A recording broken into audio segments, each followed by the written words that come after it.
When we think of early conflicts between Native Americans and European settlers, the Pequot War stands out as one of the first and most significant armed clashes.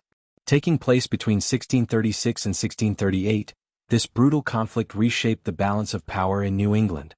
In this article, we will explore the origins, major battles, and lasting consequences of the Pequot War.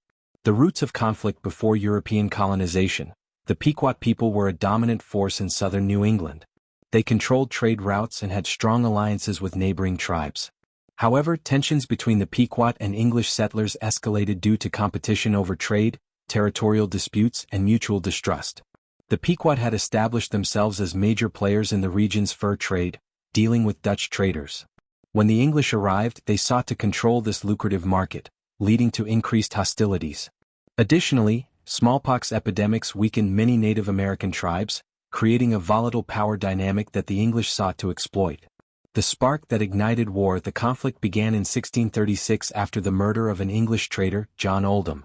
The English accused the Pequot of being responsible, although the attack was likely carried out by another group.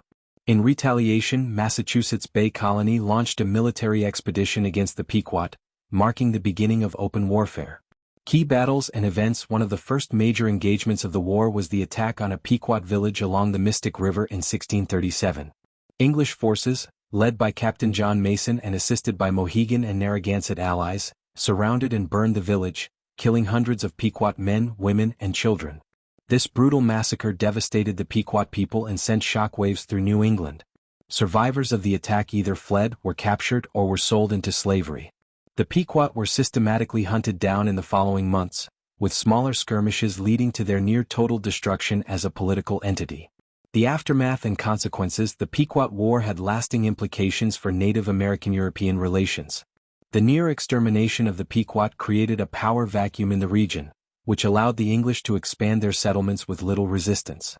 The war also set a precedent for future conflicts, demonstrating the brutal military tactics that would be used against Native American tribes in later years. In 1638, the Treaty of Hartford officially ended the war, declaring that the Pequot tribe was to be dissolved. Survivors were forbidden from calling themselves Pequot, and many were enslaved or absorbed into other tribes. A defining moment in colonial history. The Pequot War was a turning point in early American history. It demonstrated the lengths to which English settlers would go to secure land and resources, and it reshaped the landscape of Native American resistance in New England. What do you think were the most significant consequences of the Pequot War? Let us know in the comments. And if you found this article interesting, be sure to share it with others who want to learn more about early American history. Thanks for watching.